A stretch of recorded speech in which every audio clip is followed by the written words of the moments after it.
तो आइए आज हम लोग एक नया टॉपिक डिस्कस करेंगे, capacitance of parallel plate capacitor. यानी कि पैरेलल प्लेट कैपेसिटर का कैपेसिटेंस हम लोग कैसे फाइंड आउट करते हैं। तो देखिए, पहले हम लोग कंसीडर करेंगे एक पैरेलल प्लेट कैपेसिटर।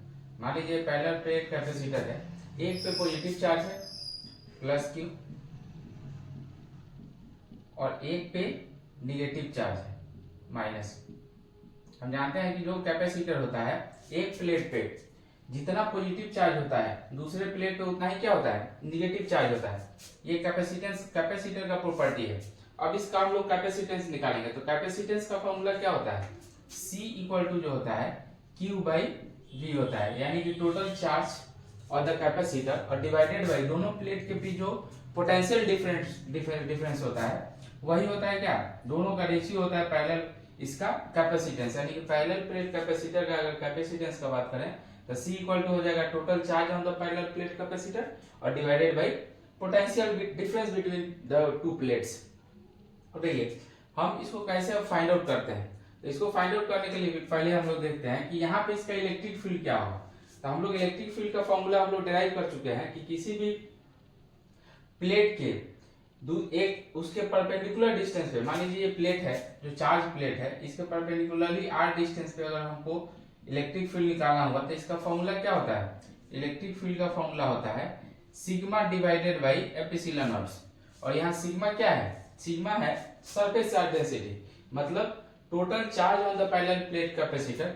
सिग्मा क्या है, total charge on parallel plate capacitor और divided by total area of the plates, यानी कि एरिया ऑफ द प्लेट्स कितना है, यही क्या होता है सिग्मा। और एप्सिलॉन नॉट क्या है, ये एप्सिलॉन नॉट कांस्टेंट वैल्यू है। तो इलेक्ट्रिक फील्ड का फॉर्मूला आ गया यहाँ पे। अब यहाँ हम एक चीज देखेंगे, इलेक्ट्रिक फील्ड इसके डिस्टेंस पे डिपेंड नहीं कर रहा, यानी कि through out the parallel plate capacitor कहीं भी अगर हम इसका इलेक्ट्रिक फील्ड निकाले तो हमारा क्या होगा, सिग्मा बाई एप्सिलॉन नॉट। तो अब हम देखते हैं कि इस दोनों के बीच पोटेंशियल डिफरेंस कितना होगा। तो V होता है E इंटू डी। डी क्या है, दोनों के बीच का सेपरेशन, यानी कि दोनों पैरेलल प्लेट्स के बीच का जो डिस्टेंस है उसी को हम लोग क्या लेते हैं, ED। तो दोनों पैरेलल प्लेट के बीच का डिस्टेंस D हो गया, इलेक्ट्रिक फील्ड क्या हो गया, E हो गया। तो यहाँ पोटेंशियल डिफरेंस आ गया V equal to E into D. अब देखिए यहाँ से इलेक्ट्रिक फील्ड का फॉर्मूला यहाँ रखिए sigma by epsilon not into D, यानी कि V हो गया sigma by epsilon not into D. अब यहाँ देखिए एक चीज, हम इस सिग्मा की जगह पे क्या लिख सकते हैं, total charge divided by total area. तो यहाँ लिखिए total charge Q by A epsilon not into D. अब देखिए इस Q को यहाँ लेके आते हैं तो V by Q equal to क्या होगा, D by A epsilon not.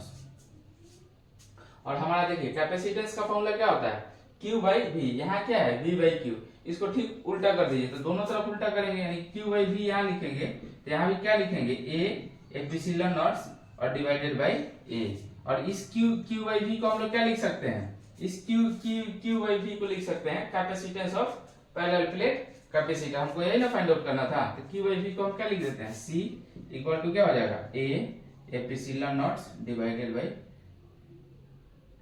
A epsilon not divided by D होगा। देखिए यहाँ गलती होगी, यहाँ D होगा, यहाँ D होगा। अब देखिए यहाँ जो हमारा पैरेलल प्लेट कैपेसिटर का जो कैपेसिटर निकल के आया क्या आया, A epsilon not divided by D।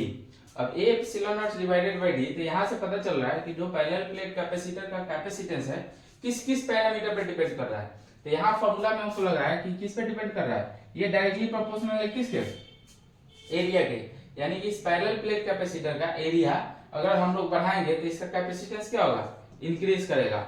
और ये इनवर्सली प्रोपोर्शनल है किसके, दोनों के बीच के डिस्टेंस के। अगर इस दोनों पैरेलल प्लेट के बीच का सेपरेशन को अगर हम लोग इंक्रीज करते हैं, इस दोनों के बीच के सेपरेशन को इंक्रीज करते हैं, यानी कि डी को अगर बढ़ाते हैं तो हमारा पैरेलल प्लेट कैपेसिटर का कैपेसिटेंस क्या होगा, घटेगा।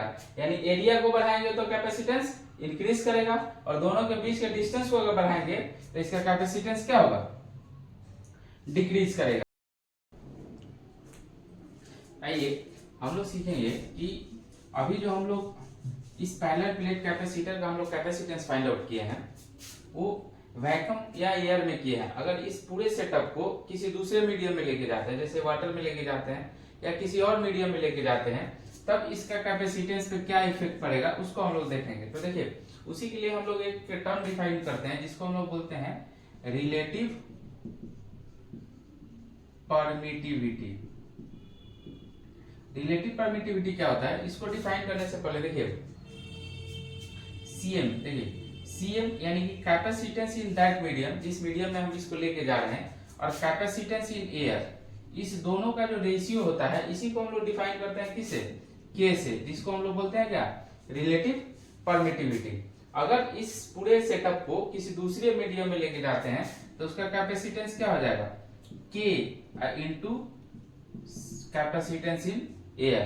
तो मान लीजिए अगर हमको किसी मीडियम में निकालना हो गया, किसी दूसरे मीडियम में इसको लेके जाते हैं, या इस दोनों पैरेलल प्लेट कैपेसिटर के बीच में एक दूसरा मीडियम रख देते हैं, तो इसके पैरेलल प्लेट कैपेसिटर के कैपेसिटेंस पे क्या इफेक्ट पड़ेगा, तो ये हो जाएगा के डॉट एयर, यानी कि हम लोग एयर में निकाल चुके हैं कि पैरेलल प्लेट कैपेसिटर का कैपेसिटेंस कितना होता है, area into epsilon not divided by D, यानी यहां लिख सकते हैं कि के इंटू एरिया एपिसिलॉन नॉट और डिवाइडेड बाई डी। इसको अगर रीअरेंज करके लिखें तो हम लिख सकते हैं ए एपिसिलॉन नॉट के डिवाइडेड बाई डी। अब यहां देखिए ये जो कैपेसिटेंस मीडियम है ये किस पे डिपेंड कर गया, ये रिलेटिव परमिटिविटी जो हम लोग यहाँ फाइंड आउट किए उस पर डिपेंड कर गया।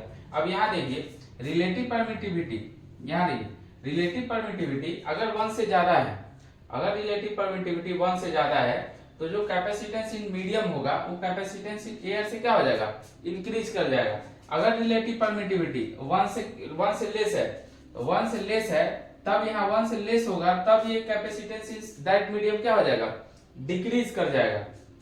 तो कैसे मीडियम पे किसी पैरेलल प्लेट कैपेसिटर या किसी कैपेसिटर का